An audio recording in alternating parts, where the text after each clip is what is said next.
Polín. Historias, personajes, lugares.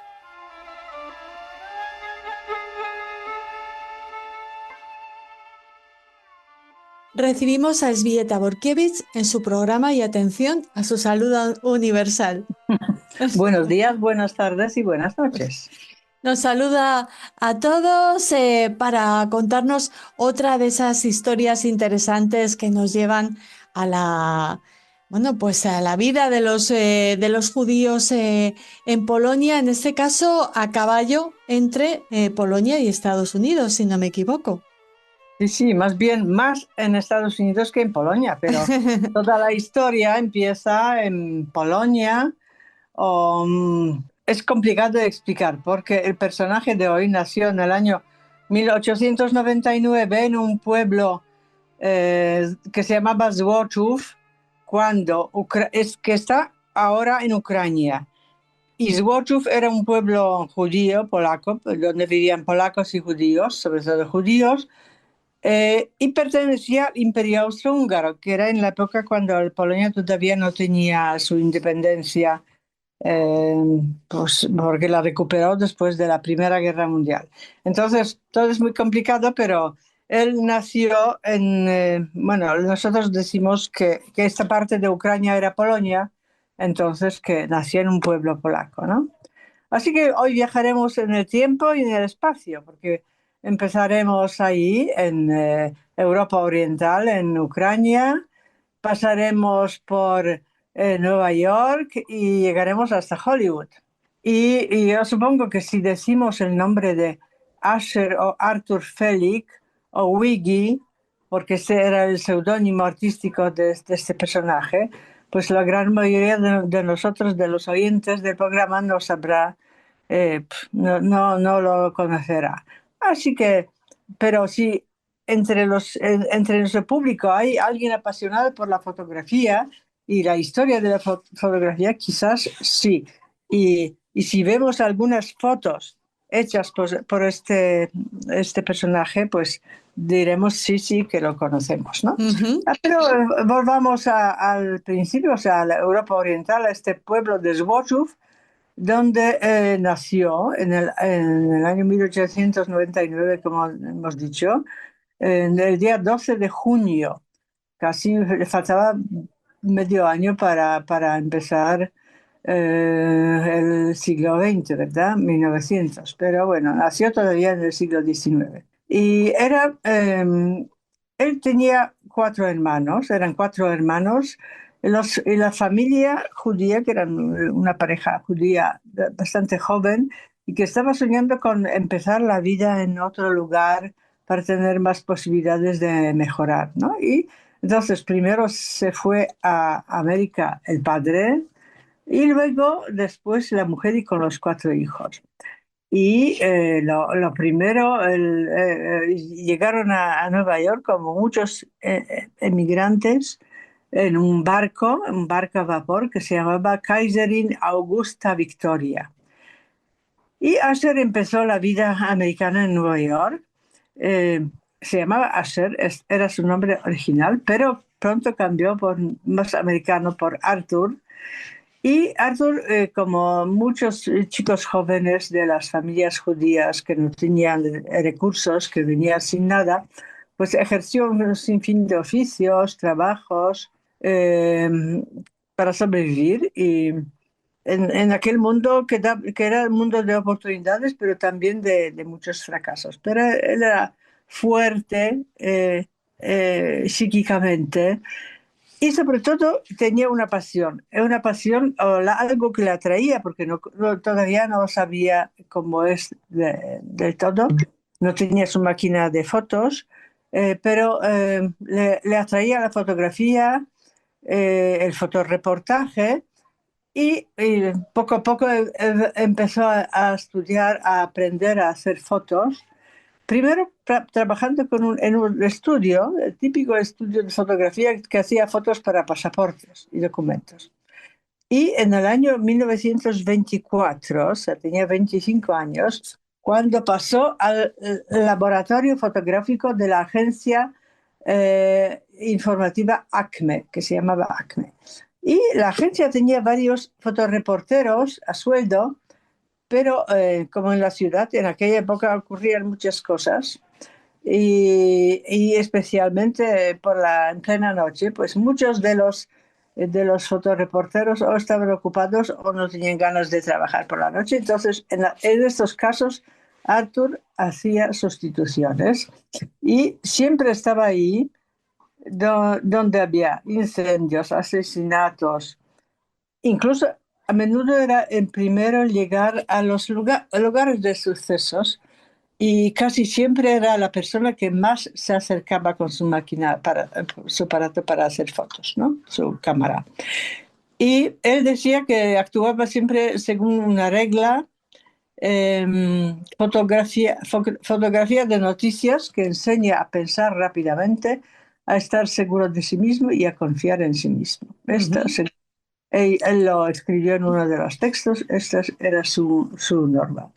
Y durante la gran crisis americana y mundial, que ocurrió en Nueva York a finales del año 1929, la catástrofe en la La Gran bolsa, Depresión. etcétera, la Gran Depresión, Arthur Felic empezó a escalar, pero espectacularmente como fotoreportero. Al principio pasaba muchas noches en la sede principal de la policía en Manhattan y luego acompañaba a los policías a los lugares del crimen, fotografiaba los cuerpos, que había abundancia de cuerpos porque los grandes clanes del crimen organizado estaban en plena guerra, tanto en Chicago como en Nueva York. Así que él era el fotógrafo oficial de la policía, ¿no? Y así empezó su carrera desde el barrio humilde de migrantes, Lower East Side, y luego llegó a codearse con las estrellas de Broadway y Hollywood. Era muy trabajador, tenía suerte, que es verdad, y tenía bastante sangre fría y algunos le acusaban de falta de escrúpulos.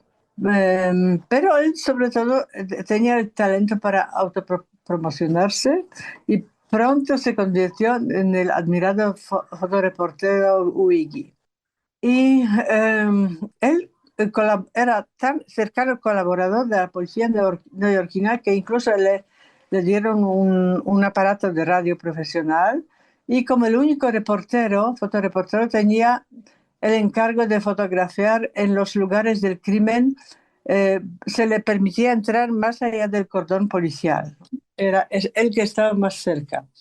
Pero en el año 1935 él consideró que ya era hora de dejar el trabajo a sueldo y se convirtió en un reportero independiente. Y él vendía sus fotos y a menudo eran espectaculares al que mejor pagaba, ¿no? Él le gustaba poner títulos muy fríos, cínicos a veces a sus fotos. Por ejemplo, la foto de un mafioso muerto tirado debajo de un buzón de correo, le puso envío especial. Y ciertamente sus fotos despertaban en el público algunos instintos bastante Ya. bajos. Era un poco amarillista en Voyeurismo. sus títulos, ¿no? Sí, sí. Ujú. Pero tanto es así que hoy la mayoría de estas fotos no se pueden mostrar públicamente. Imagínate cómo eran. Hoy la ética profesional no permite mostrar estas fotos. Él siempre fotografiaba desde una distancia muy corta de hasta 3 metros, con máxima con flash, y él decía siempre, sitúate cerca y haz fotos sin buscar la perfección técnica, y luego elegía las mejores, ¿no? Y hay historias sobre él que se leen como literatura de suspense. Algunas son verdades, otras son menos verdaderas. Por ejemplo, se cuenta que cuando él quiso que un niño llorara delante de la cámara, lo pinchó con una aguja. O que estuvo fotografiando a un ladrón de joyas, lo pilló en plena faena y el ladrón le imploraba que no le hiciera porque la foto rompería el corazón de su pobre madre, pero él no se inmutó y sacó sus fotos y aparecieron en la prensa. Muchos afirman, de los historiadores de la fotografía y de los que investigaron la biografía de este artista, que probablemente la mayoría de estas historias sean verdaderas, pero también formarían parte de la autopromoción de Arthur, que también era un proceso bastante trabajado por él, ¿no? Y aunque él escribió algunos textos autobiográficos, y todas estas historias están representadas de manera mucho más suave. Así que tendríamos que buscar la verdad entre medias, me imagino. Asher Fellings sabía que hacer buenas fotos no bastaba, pero que tenía que tener fotos exclusivas, que era lo que esperaban de él los clientes y los colaboradores. Y él hacía este tipo de fotos y así creció su leyenda. Y en el año 1941 tuvo su primera exposición titulada Asesinatos son mi negocio, o sea, Murder is my business. El Museo de Arte Contemporáneo adquirió algunas de sus fotos y así el Wiggy se convirtió en artista famoso y admirado. Luego dejó el duro trabajo de fotoreportero, ya tenía bastante dinero, y se dedicó a otra cosa. Se dedicó a hacer fotos a las estrellas de cine, a los famosos, a los políticos, y hasta hoy día sus fotos de Marlene Dietrich, de Jane Mansfield o Louis Armstrong son populares. Se pueden ver en internet hasta hoy día, ¿no? La foto que podemos ver, creo, ¿verdad? La foto con Louis Armstrong, que aparte de su protagonista de su fotografía, esta fotografía están en los dos. Louis Armstrong era su amigo, porque si recordamos bien, Louis Armstrong se educó con una familia judía en América, ¿verdad? Y hablaba yiddish, por ejemplo. Y luego, como suele ocurrir siempre, su época como artista fotógrafo poco a poco pasó la historia, porque los corresponsales de guerra que habían trabajado en Europa durante la Segunda Guerra Mundial o en Corea después, y utilizaban ya otro lenguaje visual. Y Félix aún intentó trabajar en el cine de cortometraje, pero no tuvo mayor éxito, pero disfrutaba del reconocimiento como un gran histórico de la fotografía, así que se dedicó a organizar exposiciones, a escribir, publicó varios libros y también a dar conferencias sobre la fotografía. Y su vida se apagó el 25 de diciembre del año 1968 en Nueva York. Y así fue la vida de este gran fotógrafo. Creo que es un personaje interesante, vale la pena conocer a gente así, excepcional. Y debo añadir que para preparar este programa me ha servido un artículo escrito por Antonia Kleinkamp en un blog oficial de la diáspora judía de Polonia del año 1969, que se llama Reunión 69, y muchas veces publican cosas muy interesantes. Así que este artículo lo ha escrito Antonia Kleinkamp, y yo, pues, basándome en este artículo, he preparado. Has hecho esta columna sonora. Esvieta, a mí me recuerda mucho el personaje de esa gran película El Ojo Público, que es también que se fija en un fotógrafo que es el primero que llega a los crímenes, que pues, sí, posiblemente estará basado en la vida de este personaje judío, puede ser. Te agradecemos mucho que nos descubras a personajes, a personas tan interesantes, y te esperamos en la próxima entrega de Polín Judíos Polacos. Muchísimas gracias. Gracias.